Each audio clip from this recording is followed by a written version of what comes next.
अगर आप अभी से डेली के 12-13 घंटे पढ़ने के लिए रेडी हो तभी इस वीडियो को देखना, वरना अभी ही तुम इस वीडियो को छोड़ के जा सकते हो। क्योंकि यार देखो, नीट 2024 का कट ऑफ तुम लोग ने तो देख ही लिया होगा और इससे ये बात साफ पता चल रही है कि नीट 2025 में कंपटीशन बहुत ही ज्यादा हाई होने वाला है। तो चाहे तुम उसमें क्वेश्चन की डिफिकल्टी की बात करो या फिर सीरियस एस्पिरेंट को लेकर, और इतने कंपटीशन में तुम तभी आउट परफॉर्म कर सकते हो या फिर एक मेडिकल कॉलेज में सीट ले सकते हो जब तुम्हारे अंदर मेहनत करने की अलग ही कैपेबिलिटी हो और तुम्हें उसके लिए अपना 100% देना ही होगा। वरना ये साल भी पिछले साल की तरह वेस्ट हो जाएगा और तुम यहाँ पर कुछ नहीं कर पाओगे और फिर लगेगा ये नीट ही बेकार है, मैंने फालतू में ये एग्जाम दे दिया। तो नहीं यार, तुम्हें अब पहले से ये कंफर्म करके आना है कि हाँ मैं इस साल तो फोड़ के ही रहूंगा। तो hey everyone, once again welcome back to my channel. This is Harshit Kumar, a second year MBBS student at All India Institute of Medical Sciences Raebareli. तो जैसा कि नीट 2025 के एग्जाम में बस अब 9 महीने ही बचे रह गए, तो आप लोग को खुद ऐसा लग रहा होगा कि इतनी जल्दी टाइम बीत कहाँ गया। और हाँ, ये बात मुझे भी काफी हद तक लग रहा है, क्योंकि हमने वो रीनीट के चक्कर में लेके नीट 2024 के रिजल्ट को, हियरिंग को लेकर हमने 3 महीने कब बर्बाद कर दिए हमें पता भी नहीं चला।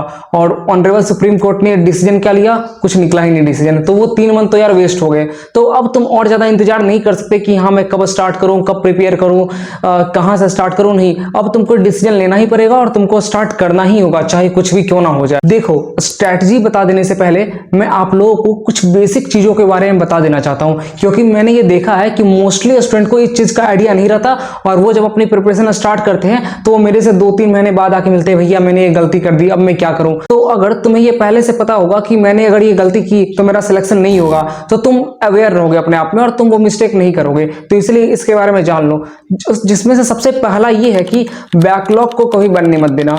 और इसके लिए सबसे मोस्ट इंपॉर्टेंट जो चीज है वो है डेली कंसिस्टेंट बेसिस पे पढ़ाई करते रहो, चाहे कुछ भी हो जाए। आई नो यार, बहुत सारी प्रॉब्लम्स आती है, मतलब थोड़ी हेल्थ इशू कभी आएगी तो हाँ 1-2 दिन के लिए पढ़ाई इफेक्ट हो सकती है, या फिर कुछ फैमिली प्रॉब्लम्स आएगी, कुछ पर्सनल इशू भी हो सकते हैं। मैं इस सब बातों को एग्री करता हूं, लेकिन वो सारी प्रॉब्लम कभी भी इतनी बड़ी नहीं होनी चाहिए जिससे तुम्हारा एक major portion of time effect हो रहा हो। मतलब कभी ऐसा नहीं होना चाहिए कि अगर हेल्थ इशू इतना ज्यादा आ गया कि 1 महीने बर्बाद कर दिए, या फिर फैमिली प्रॉब्लम्स में इतना ज्यादा उलझ गए कि 2-3 महीने कब निकल गए पता ही नहीं चला, तो फिर बोलोगे भैया मेरा बैकलॉग लग गया। और इस टाइम पर तुम बैकलॉग को बिल्कुल भी एफर्ट नहीं कर सकते, क्योंकि तुम्हारे पास पहले से ही कम टाइम है। और अगर तुम अभी भी टाइम वेस्ट कर रहे हो यार, तो फिर इससे अच्छा नीट 2025 देना ही छोड़ दो। क्यों अपना टाइम वेस्ट करोगे। थोड़ा ये हार्श वीडियो होने वाला है, बट मैं सच्चाई ही बताने वाला हूं। और दूसरा जो सबसे इंपॉर्टेंट पॉइंट है वो ये है कि रिवीजन को रेगुलर बेसिस पर करते रहना। क्योंकि मैंने ऐसे बहुत सारे स्टूडेंट देखे हैं जो बहुत अच्छी तरह से पढ़ते हैं, सारे लेक्चर देखते हैं, डीवीपी लगाते हैं या फिर प्रीवियस ईयर क्वेश्चंस लगाते हैं, सब कुछ करते हैं, लेकिन उनकी एक प्रॉब्लम होती है कि वो रिवाइज कभी नहीं करते।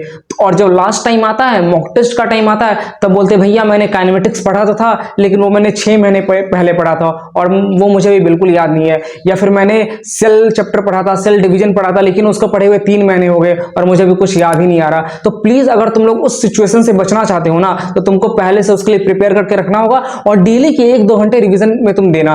और तुम्हें रिवीजन कैसे करना है, वो टाइम कैसे निकालना है, और ये सारी चीजें मैं आज की वीडियो में बताने वाला हूं कि तुम्हें किस तरह से अपने स्टडी को प्लान करना है। तो इसके लिए इस स्ट्रेटजी वीडियो को बिल्कुल एंड से जरूर देखना यार, क्योंकि बहुत इंपॉर्टेंट होने वाला है। और एंड में आपके लिए एक समरी भी दूंगा और एक सरप्राइज भी है। तो इसी के साथ लेट्स स्टार्ट द वीडियो। तो अब हम बात करते हैं कि नीट 2025 के लिए 9 मंथ्स की स्ट्रेटजी क्या होनी चाहिए, जिससे आप एक बहुत ही अच्छा स्कोर कर पाओ और एक शानदार मेडिकल कॉलेज के अंदर जा सको। और इस वीडियो के अंदर हम जानेंगे कि सिलेबस क्या है, क्योंकि सिलेबस जानना ही बहुत इंपॉर्टेंट है। किस टीचर को फॉलो करें, कौन सी बुक्स फॉलो करें, रिवीजन को किस तरह से मैनेज करें, क्योंकि ये बहुत ज्यादा क्वेश्चन आ रहा था कि भैया टाइम ही नहीं मिल रहा है रिवीजन के लिए।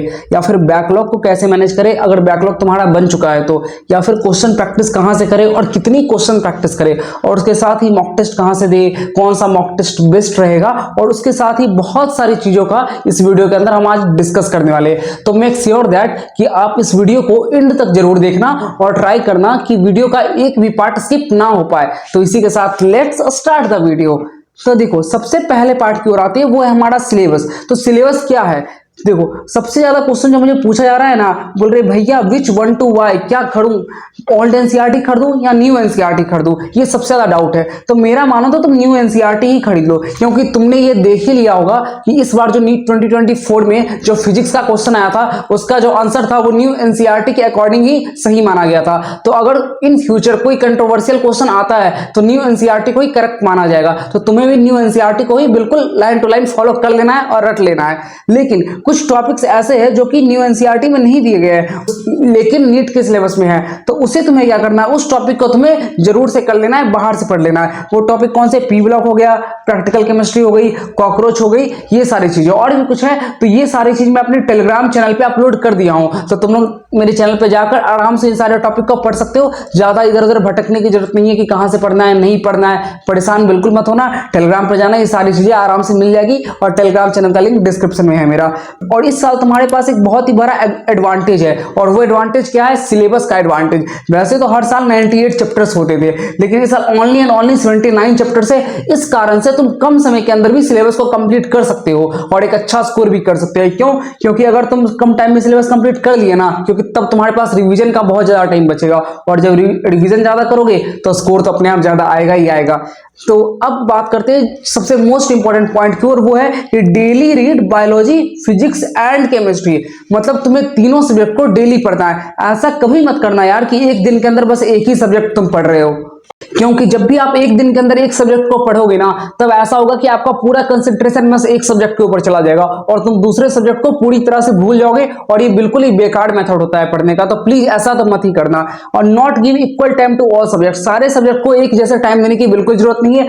जो सब्जेक्ट तुम्हारा वीक है, जैसे अगर फिजिक्स वीक है तो ज्यादा टाइम फिजिक्स को दो। ये मत करो कि भैया मेरी फिजिक्स वीक है, मेरे से फिजिक्स सॉल्व हो नहीं पा रही, मेरे से नंबर आ नहीं रहे, मैं तो डिमोटिवेट हो रहा हूं, तो मैं फिजिक्स छोड़ के चला जाऊंगा। तो प्लीज प्लीज प्लीज ऐसी मिस्टेक तो बिल्कुल ही मत करना। किसी भी सब्जेक्ट को तुम अगर छोड़ने की सोच रहे हो ना, तो इससे अच्छा तुम नीट ही छोड़ दो। नहीं हो पाएगा यार, ये वीडियो तुम्हारे लिए है ही नहीं, तुम इस वीडियो को छोड़ के जा सकते हो। इस वीडियो को वही बंदा दिखेगा जो तीनों सब्जेक्ट को मैनेज करना जानता है, क्योंकि सिलेक्शन उसी का होने वाला है।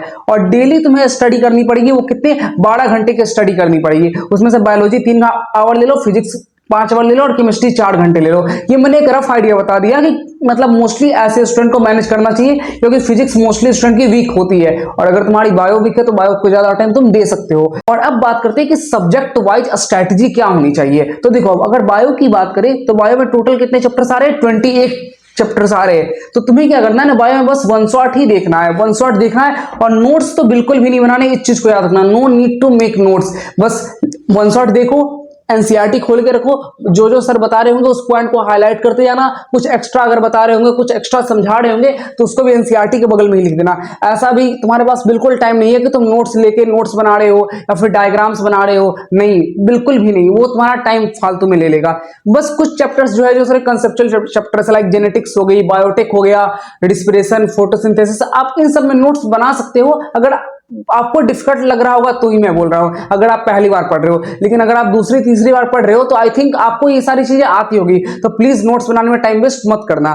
और एक चैप्टर का वन शॉट देखने में अगर 6 घंटा मैक्स टू मैक्स लगेगा, तो 28 चैप्टर के लिए आई थिंक 28 into 6 करोगे तो आराम से तुम 84 डेज के अंदर बायोलॉजी खत्म कर लोगे। और तुम बायो को कितनी घंटे दे रहे हो, 2 घंटे ही देने बायो को। ऐसा नहीं कि पूरे 6 घंटे बायोलॉजी का लेक्चर खोल के बैठे हुए और बायो देखे जा रहे, नहीं, तुम्हें उस पर वर्क करना पड़ेगा।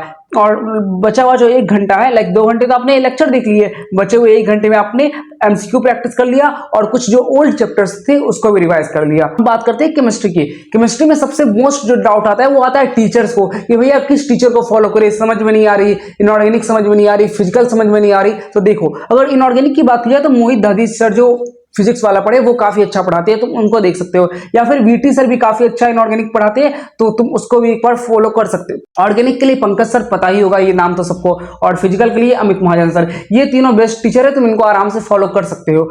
और केमिस्ट्री में सबसे इंपॉर्टेंट पॉइंट ये कि बेसिक्स को सबसे पहले स्ट्रॉन्ग करो। बिना बेसिक्स किए हुए तुम आगे के चैप्टर को कर नहीं सकते। अगर तुमने जीओसी नहीं किया तो तुमसे ऑर्गेनिक केमिस्ट्री समझ में नहीं आने वाली। तो इसी तरह से तुम्हें periodic table, chemical bonding, GOC, IUPAC, मोल कंसेप्ट, रिडॉक्स, ये 6 जो चैप्टर है ना, ये केमिस्ट्री के बिल्कुल बेसिक चैप्टर है, मतलब ये बेसिक बनाते हैं। अगर तुमने इसे नहीं किया ना तो वो मंजिल इमारत जो है वो खड़ी नहीं हो पाएगी। इमारत को खड़ा करने के लिए बेसिक 6 चैप्टर है, बिल्डिंग ब्लॉक्स है, तो इसको तो जरूर से कर लेना। और अगर तुमने इसको कर लिया ना तो उसके बाद तुम कहीं से भी स्टार्ट करो, उसका तुम चाहे पी ब्लॉक से स्टार्ट करो या फिर ऑर्गेनिक से स्टार्ट कर दो या फिर इलेक्ट्रोकेमिस्ट्री कर लो, इक्विलिब्रियम कर दो, तुम्हें सब कुछ समझ में आ जाएगा, आई कैन श्योर। तो समझ रहे हो ना। तो और एक चैप्टर ऑफ केमिस्ट्री को करने के लिए आई थिंक तुम्हें 10 दिन लग जाएंगे। 10 दिन मैंने बहुत ही मैक्सिमम लेके चला, क्योंकि मैं मान रहा हूं कि तुम बिल्कुल ही बिगिनर लेवल से स्टार्ट कर रहे हो, तो 10 दिन के अंदर एक चैप्टर हो जाएगा। तो 6 चैप्टर कितने दिन में होंगे? जो बेसिक वाले थे वो 60 दिन के अंदर हो जाएंगे, मतलब 2 मंथ्स के अंदर बेसिक चैप्टर कंप्लीट हो जाएंगे। अब बात करते हैं कि बस 13 चैप्टर बचे हैं, क्योंकि टोटल कितने चैप्टर थे? 19 चैप्टर थे। तो 13 चैप्टर को करने में कितने दिन लगेंगे? 130 डेज, मतलब 4.5 मंथ, मतलब हाफ ऑफ द फरवरी तक तुम्हारा केमिस्ट्री अच्छे से कंप्लीट हो जाएगा। अच्छे से मतलब बिल्कुल तुम क्वेश्चन प्रैक्टिस कर लोगे, तुम लेक्चर देख लोगे, तुम टेस्ट दे दोगे, तुम सब कुछ कर लोगे। बात करते हैं फिजिक्स की, जो कि सबसे ज्यादा डरावना लगता है, बहुत डिफिकल्ट है भैया, ये तो मेरे से हो नहीं रहा, मार्क्स नहीं आ रहे, डिमोटिवेशन हो रहा है, फिजिक्स के कारण सिलेक्शन नहीं हो पाएगा, बहुत सारी चीजें है फिजिक्स के साथ। लेकिन सबसे इंपॉर्टेंट इसका एक ही सोल्यूशन है, वो है start with basic. Please please please basic को क्लियर करो। मैंने बहुत सारे स्टूडेंट देखे, बोले भैया मेरे से फिजिक्स में इलेक्ट्रोस्टैटिक्स नहीं बन रहा।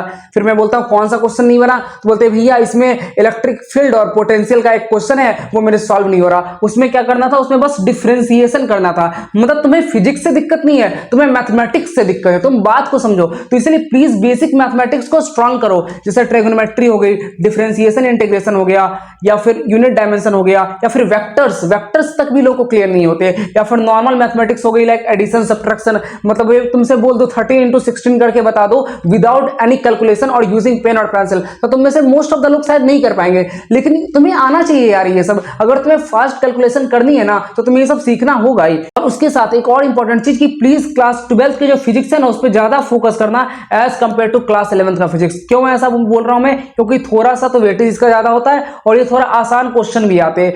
क्योंकि मैंने बहुत सारे स्टूडेंट को देखा है कि वो काइनेमेटिक्स और एनएलएम करते करते ही अपने 3-4 महीने बिता देते हैं। वो इतना ज्यादा उसमें उलझ जाते हैं कि काइनेमेटिक्स का क्वेश्चन सॉल्व क्यों नहीं हो रहा, मैं तो बहुत पढ़ रहा हूं फिर भी मेरे से क्वेश्चन सॉल्व नहीं हो रहा।